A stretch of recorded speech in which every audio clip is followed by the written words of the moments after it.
listening to StreetClothes, the podcast that takes you beyond the four walls of the hospital and into the lives of clinicians who live passionately no matter what happens to spark their hearts.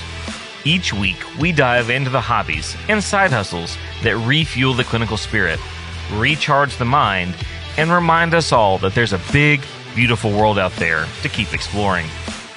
StreetClothes, because life happens outside of scrubs.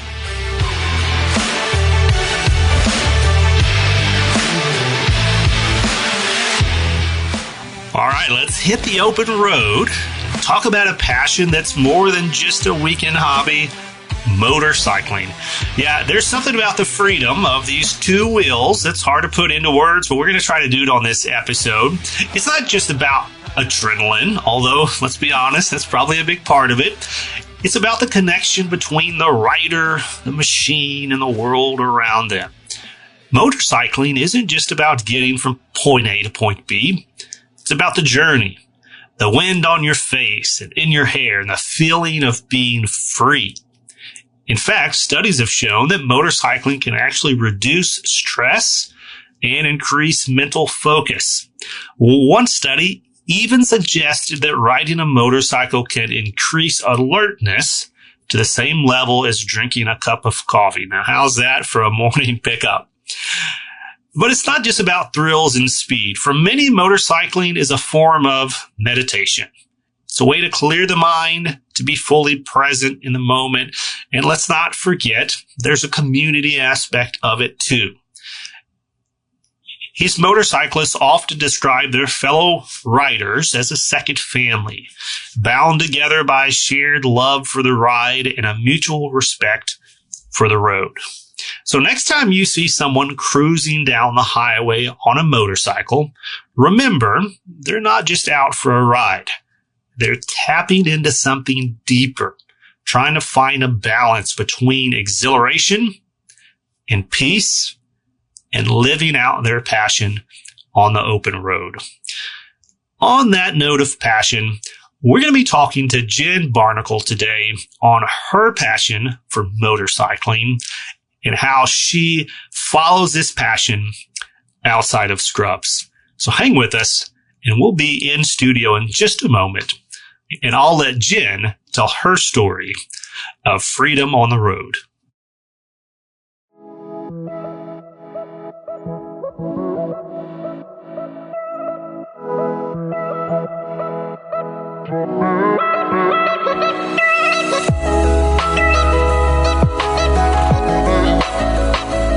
I'll be transparent. I know jack squat about this, okay? Never been on a motorcycle. Couldn't tell you the difference. Like, I could tell a Harley Davidson if we got close enough to read the label. I've been riding for 5 years, and I still have to look at the emblems to know what a bike is. So what kind of bikes do you ride? Well, I actually have three. I have a sport touring bike that I ride across the country. I have an adventure bike, a Triumph adventure bike that I can take light off-road. I call it off pavement. Oh, wow. And then I have my most recent, just after HSPA conference, I picked up an '04 Harley Davidson Road Glide. Just because. Is that like a chopper?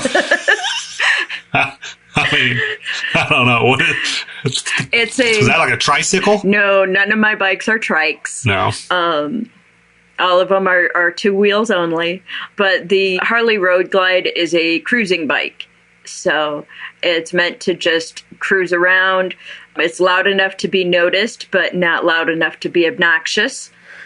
I didn't realize how important that was. But yeah, that noise factor, it's cool, vroom, vroom, but it's also safe. And so, yeah, we'll pick that. Don't let me forget to talk about that. There's differing opinions on that. There's differing opinions on that, especially given the advancements in cars nowadays that you don't hear as well inside the car as you used to. Okay, good. And then your adventure bike, is that different from a dirt bike?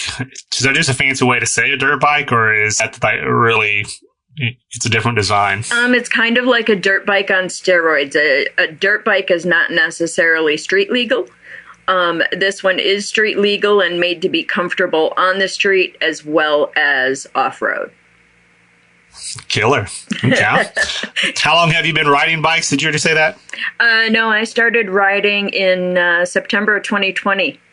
With COVID, I just decided to go take a class, and I had never even been on a bike. And hells yeah. After I signed up, I actually met somebody, and before my class, but after I had signed up, I rode as a passenger, and I had like a permanent grin on my face for hours afterward. Wow. That hooked you. Okay. That's great. But now I have ridden as a passenger again since then, and I don't like being a passenger anymore. I've got to have control. Yes. I feel that way when I used to fly. I don't fly anymore, but I'm like, one of the things I don't like about flying is I don't have any control in this airplane whatsoever. Like, I trust the pilot, but I would also kind of like to have a little control if I knew how to fly the plane myself. And I've only ever been a passenger with the same person as riding the bike. Okay. Right. And no. All right. Approximately 8% of U.S. households own a motorcycle as of 2023. Women now account for 19% of motorcycle owners in the U.S., a significant increase from just 10% in 2009. The U.S. motorcycle market was valued at approximately $5.1 billion in 2022, with expected growth to $6.4 billion by 2026.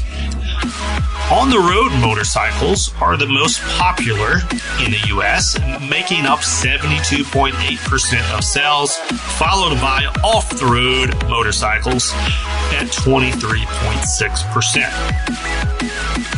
The median age of motorcycle owners is now 50 years, indicating that we've got an aging population of riders out there on the road today. All right, Jen, what the heck is motorcycling? How would you describe this from someone just completely unaware that this exists out there in the world? Well, motorcycling is usually described as somebody who rides motorcycles, and being involved in that world. But it can also just be an enthusiast about motorcycles, joins in the life of rallies, rides, or even motorcycle groups. So it can just be an enthusiast or somebody who rides motorcycles. Is a group the same as a gang? I know the little I know about motorcycles is there's such a thing as a motorcycle gang. Is like a group, like a more politically correct way to say that these days? Technically, they're referred to as motorcycle clubs or MCs. Oh, clubs. Okay. Right. Okay. Yeah, MCs, we like to add acronyms to everything. So, MCs, and I would say probably 95% of your MCs or motorcycle clubs are law abiding. And, they say motorcycling is the 1%ers, but then you have the 1% of the 1% that is maybe not as law abiding as most, but there's still some great people in the world. The Sons of Anarchy is that 1%, right? Yeah, so some other clubs are well known across the nation, but yeah, Sons of Anarchy would be a good description of it. Okay. So you told me in the preview to this interview that you had a couple of bikes. Kind of talk us through the equipment that you have, the bikes that you have, but then also, if you would step back, and if there's any other kind of big categories of motorcycles that folks should be aware of, can you talk us through some of those? Well, there's lots of different categories. You can categorize them many different ways, by the size of the engines or by what they're used for. You know, you've of course got your little motor scooters, and then you've got dirt bikes or mini bikes, and then you get into the full-size motorcycles that right now I have 3 in my garage. I have a sport touring bike, which I take across the country. I've taken out to California, and in just a couple of weeks, we'll be taking a trip to Maine. And then I have an adventure bike, which is a Triumph bike. It's dual sport adventure, can be ridden on-road or off-road. And then I have, you know, everybody's got to have their experience with a Harley Davidson. So I have an older Road Glide cruising bike that I used to like to ride back and forth to work and out to some weekend events and stuff. So you've got your cruisers, your adventure bikes, your sport touring. You've got your sport bikes, which, you know, some people know as the speedy bikes that go up and down the highway doing stupid stuff. Some do ride legally, some not so legally. Then you just have your little, what they call naked bikes, which is just they have no bags on them, no windscreens, no protection, just, you know, it's just like a straight up motorcycle that people ride. So it all depends on what you're into and what you're looking to do on it, as well as what you're looking to spend. Yeah. We'll talk about the cost piece here later on, but it's funny. I know I told you before the interview, I know nothing about motorcycles, but the longer that you're talking, the more I remember just from culture, right? So like, I've watched the Sons of Anarchy. Of course, Orange County Choppers was like big when I was kind of, I don't know, high school, maybe early college. I forget when that came out, but I used to love watching those episodes. Again, didn't know anything about bikes. I was not a bike rider, but I just love the story and I love the creativity around that. So is a chopper like a particular kind of modification from one of the bikes you mentioned, or is it its own category? A chopper is pretty much its own category. They're usually a bit more customed, thus chopper. Chop this piece, chop that piece. Chopped. Okay, yeah. But you can customize almost any motorcycle. You know, and this is just my experience. Different people that you talk to will have different experiences. So you talked about mini bikes, and you may not have an opinion on this, but I'm going to ask you anyways. What's the deal with mini bikes? Like, they look too small for the people that are riding on them sometimes. And I'm like, are you riding a kid bike, or like, is this a thing? Can you give me any insight into that? Well, just like there's a little niche for everybody, there's a niche for mini bikes, and there's actually a type of motorcycle called a Honda Grom or a Monkey, and that's a larger frame with little wheels. So there's a niche out there for everybody, but yeah, sometimes it looks like a great big bear on a little bike, like something at the circus. But that's the joy to each his own. That's the joy of motorcycles. It's just a freedom to be yourself and do what you want to enjoy. Yeah, so that's a great segue. You obviously got into motorcycling at some point in your life. Talk us through that early experience of, you know, the safety of, four wheels, you got a full enclosed car, you got an AC, and then what on earth made you say, I'm going to give all that up to get on two wheels, and I'm just going to be me in the road, baby? Well, you know, it was actually, I was among that mindset early in my life of motorcycles are dangerous, and how healthcare professionals refer to motorcycle riders as organ donors. Right. And it was actually after, just during COVID, and I had lost my parents and such, and I'm just like, forget it. I need to live life. Life is short. So I signed up for a motorcycle class through Harley Davidson and absolutely, you know, became enamored with it. Before my class started, I rode as a passenger on a friend's bike, because up till that point, I had never been on a motorcycle. And after I got off the bike as a passenger, I was just smiling for hours. So I was hooked. You got the bug. Yeah. So talk to us about this class. Is it like a driver's ed class for motorcycles? And like, what do you learn in the class? How long is it? That kind of thing. Well, they call it an MSF class. It's Motorcycle Safety Foundation. It teaches you the basics, the basic rules and such. You have to have your permit. So you have to have gone to the DMV, taken the written test so that you have the mental knowledge. And then you can take this class, and it teaches you the basics about motorcycles as well as provides a range experience. So with the Harley class, we had a day and a half of range where we were actually on motorcycles doing some basic skills in a parking lot.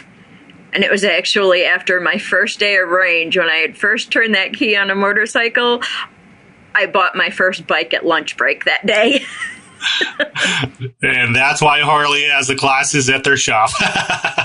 Interestingly enough, I didn't buy a Harley. I bought a BMW motorcycle from the international dealer that was partnered with the Harley shop. So do you know, it's another random question, but when we see these police on motorcycles, are those typically BMW bikes, or is there like a certain brand? Do you have any idea on that? I know that's a random question.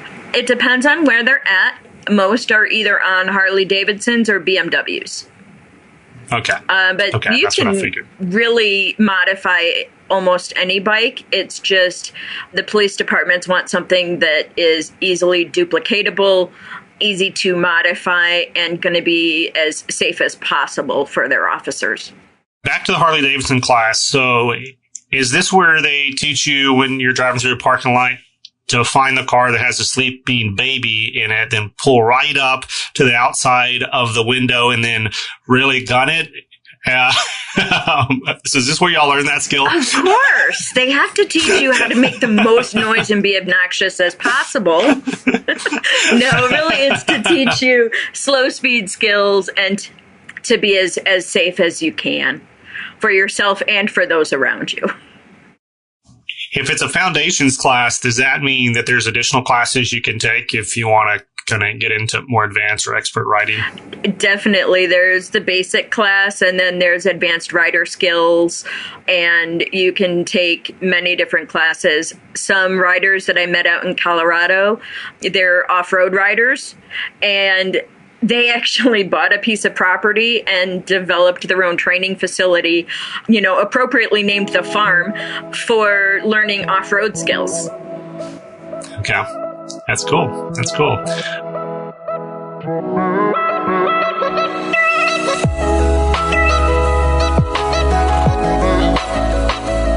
In 19 states, helmets are mandatory, including in the District of Columbia, but all the other states are voluntary helmet use. Motorcyclists are 28 times more likely to die in a crash compared to car occupants. States with mandatory motorcycle training programs report lower accident rates among their riders. Did you know that motorcycles generally have lower emissions per mile than cars, making them a more eco-friendly transportation option?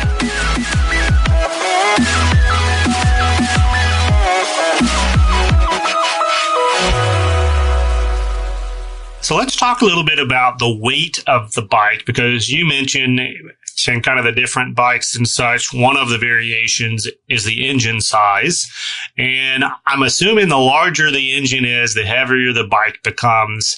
And then you got some consideration. So how do you work through, how do riders work through how heavy I want my bike to be versus what I'm doing with the bike, or maybe even like how big or small of a person I am? Well, there's a lot of school of thought around the size of the motorcycle, the size of the engine, the height of the seat. And it is all a matter of what you're comfortable with. Some people say new riders shouldn't start out with anything more than a 500cc motor. I started out on an 800cc motor. Of course you did. Why am I not surprised? And then there's those that say you have to be flat-footed. But I know riders who can barely touch with one toe, and they jump off at every stop and then mount the bike as it starts moving. I wouldn't advise that for a brand new rider. For a brand new rider, I do agree my bike may have been a little bit large, but engine size doesn't necessarily equate to weight, because it all depends on how much other weight is around the bike, on and around the bike. My Harley Davidson is essentially a 1400cc motor, and it weighs a little over 900 pounds. My BMW is a 1200cc motor. It weighs about 500 pounds.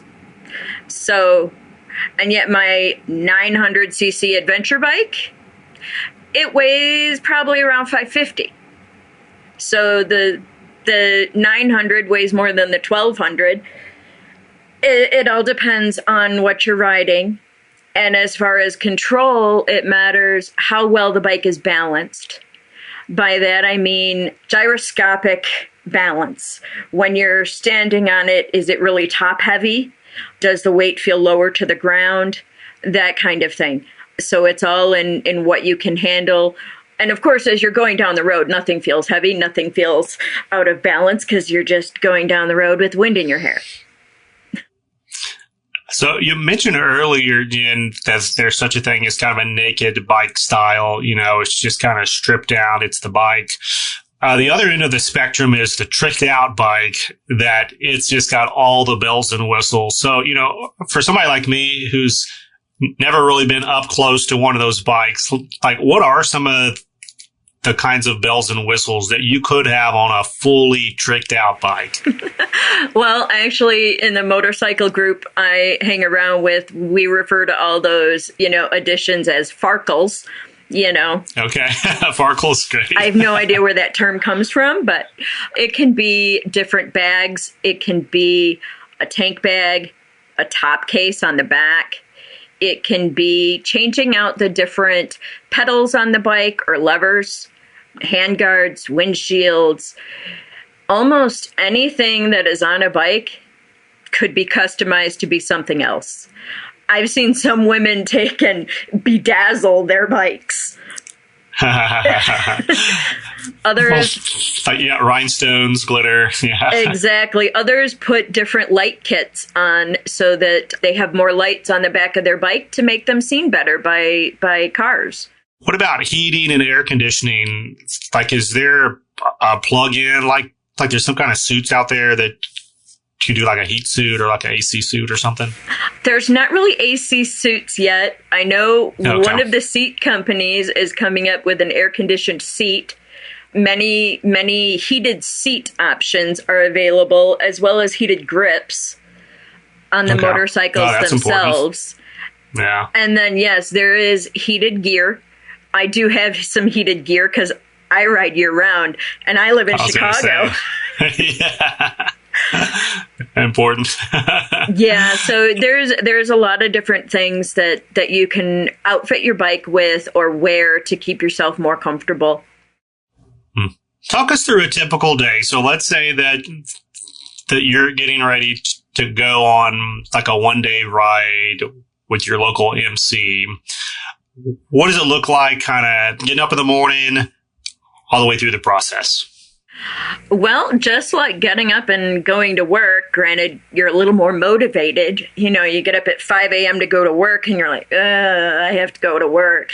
You get up at 5 a.m. to go on a motorcycle ride. It's like, yes, I get to go ride with my friends today. But you get up, you eat. You want to make sure you drink, because riding the motorcycle, you get dehydrated faster, which a lot of people don't take into account, especially if it's hot out. You gear up and you do your safety check on your bike. Most people... What does that entail? Like, what are you looking for in that safety check?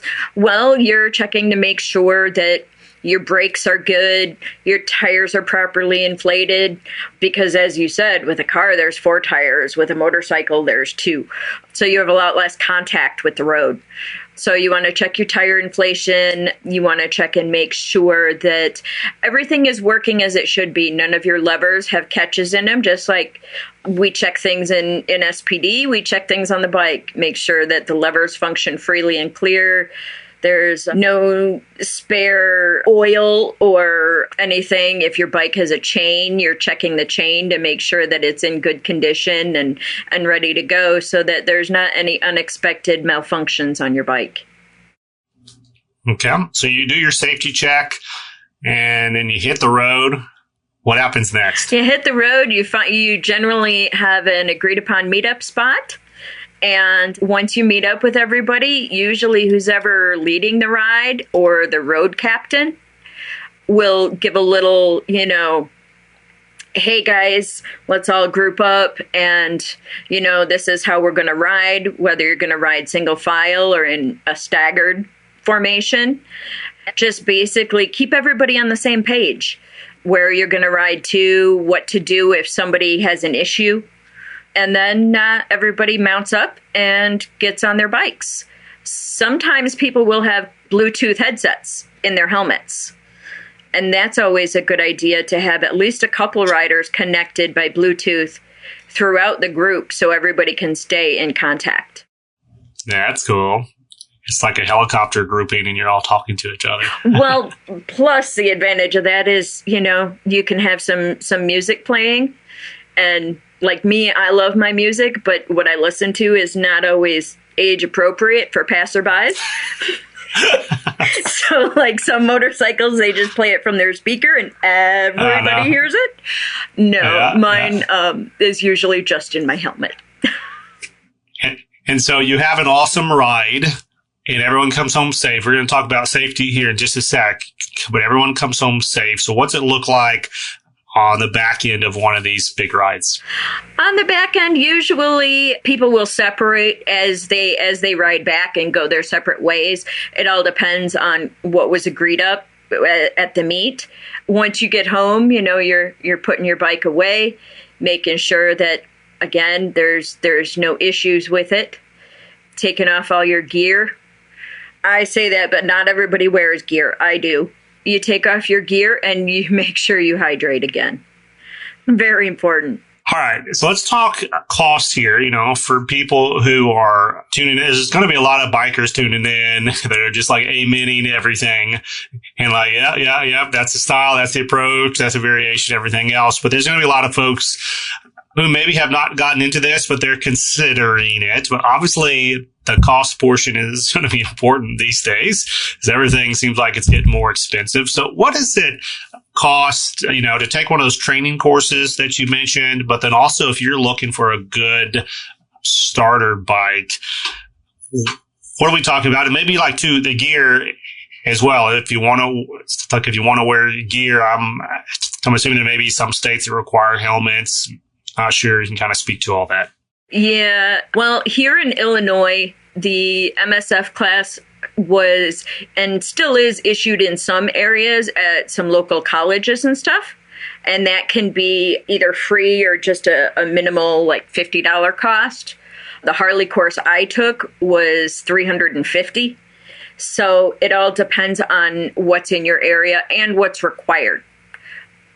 As far as starter bikes, I tell people, don't go out and buy a brand new bike because you're going to drop it.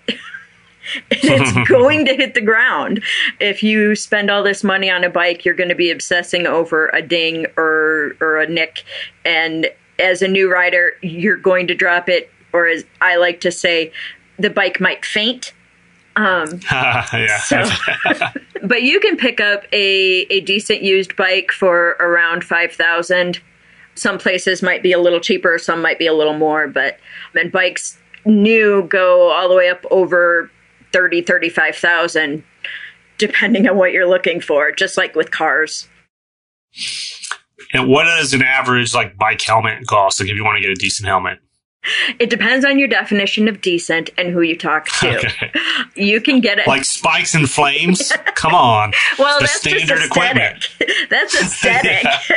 From safety perspective, of course, you want one that's DOT regulated, but then you still have a wide spectrum ranging from $100 to $150 up to $1,500. Me personally, I have the ones that I like because my helmet helped save my life already. So I'm kind of, this is my minimum safety gear. It matters. Yeah, well, great segue, because I've been wanting to get to safety here, and this is as good a time as any. So clearly, like you mentioned at the beginning, there is a very real perception out there in the world that this can be a dangerous hobby. So talk to us about what, from the rider perspective, you can and you should be doing to be safe. And then this is a great opportunity for you to speak to the rest of us, just normal drivers out there on the road. What do we need to be doing and paying attention to try to keep our friends and family who are on a motorcycle as safe as possible as they're riding? That's an awesome question. One of the things that I do as a motorcycle rider is I ride as if I'm invisible. And what I mean by that is I don't put my safety into anybody else's hands. Every decision I make is based on the fact that whoever is around me can't see me and doesn't know what I'm doing. Even if I use my turn signals and I'm driving perfectly according to the rules of the road, I just drive as if I am invisible, so then I know I'm responsible for my safety. And keep your head on a swivel. As far as things that people in cages, which is what a lot of riders call cars. Ouch. Well, one thing I like to tell people, especially with their kids on road trips, instead of playing like the alphabet game or different spot plates from this state, spot motorcycles. Call them out. Because if you play, find a motorcycle, then you're teaching young ones to be aware that they're on the road. And that's something that they'll keep doing once they start driving. But as a regular driver, if you see somebody on a motorcycle, give them some space. Don't crowd them. If they make you mad, because not all motorcycles ride nicely, try to keep in mind, maybe they're just doing what they need to feel safe. They want to get farther out ahead of you. They want to get away from you because they want to keep themselves safe. So just give them some space. Take an extra deep breath. I'm from Chicago. There's road rage everywhere here. So take an extra deep breath and avoid that road rage. I've come up on probably 3 or 4 motorcycle accidents in my life. Thankfully, none of them, except for one, I think was really serious, but the rest were just kind of bikes fainting in various aspects of the riding process. One of them, though, was a guy had cut his grass and blown the grass out into the street. Why is that such a big deal? And I mean, is this a pretty well-known risk and danger out there in the riding space? Yes, riders are well aware of what a danger blowing your grass into the street or your leaves, any kind of debris in the street can be a risk. But the reason it is because you have such a small contact patch with the street. And if you have enough grass there, then you're losing that contact patch. And it can be just like a car on ice. Same thing, even the tar strips. Tar snakes that we have all over, those can be a risk for on a motorcycle. So as a rider, you have to be aware of those. All right, Jen. So we've held off for the entirety of this episode talking about what your clinical role is. But, obviously this podcast, StreetClothes, we're talking to clinicians about what they do outside of scrubs, because that's where a lot of life happens. That's where most of life happens, I guess. Even though we love our jobs, we're passionate about healthcare. We can also be passionate about other things outside of healthcare. But what is it that you do clinically? Well, I have been in and around the surgical space for almost 20 years. I started out as a scrub tech, moved to an OR liaison, to an SPD manager, And most recently, I was in operations for an off-site sterile reprocessing center. Right now, I'm a free agent looking for my next opportunity. Yeah, looking for the championship team. You're going to get recruited here any day. It'll probably be recruited even before this episode airs, but if everything goes well, right? Hopefully. So what, if anything, does motorcycling have to do then with your clinical roles? What have you learned? Is there any crossover? Well, actually, in the very beginning, there wasn't a lot of crossover until I was unfortunately in a very bad accident in Colorado. And then I was in the most vulnerable position I have ever been in of my life. I was alone across the country in need of emergency surgery. And I didn't know the hospital, the providers, the SPD. I didn't know anything. So, of course, here I am in the emergency room checking the corners for dirt because EBS is like the first indicator of how good the hospital is. What have I gotten myself into? Exactly. But I took from that, we're taught you never know who these instruments are going to be used on, who's going to be on the table next. And I took that a step further and to think about the vulnerability of the patient on that table, because most of us don't know the hospital. They don't know who's preparing the instruments or anything else. In all my other surgeries, I've thought about who I'm going to, what hospital, what their SPD is like. But this, I had no control. So now as I'm working, I think about the vulnerability of the patient on the table and making sure that whatever I have control over is the safest and the best that I can do for that person in that horrible situation. I love that. One of your answers on the safety question was you drive as if you're invisible. And, a lot of healthcare, that's kind of how we operate. You can't see us until you need us. You never think about us until you need us. And then we got to be there. We got to be ready. And we got to be safe in that moment as well, to take care of those patients. So I think that's a great insight, Jen. So there's going to be a lot of different folks tuning into this episode. If they've got questions on this motorcycle piece, maybe they want to join their local motorcycle club. Maybe they want to sign up for one of those motorcycle driving courses you mentioned. Maybe they just got a question on like what kind of bike is good for me, or how do you route this long road trip? You mentioned you're going to Maine here soon. What's the best way for them to get in contact with you with those kind of questions? Well, if they're connected with me on LinkedIn, they can send me a message on LinkedIn or shoot me an email. My email address is simple. It's just jennifer.barnickel28@gmail.com. And I'm sure you'll spell my name right in the... Yes. E before L. Correct. Always. All right, Jen, really appreciate your time and your passion on this motorcycle piece on this episode of Street Clothes. And yeah, we can't wait to talk to you again soon. Looking forward to it.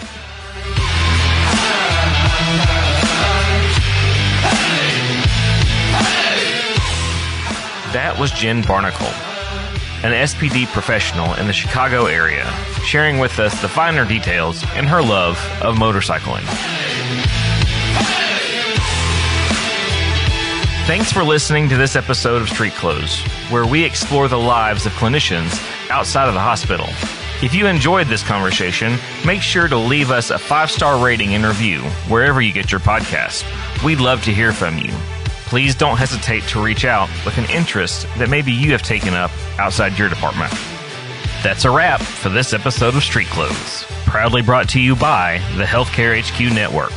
Now, get back to what moves you, because life happens outside of scrubs.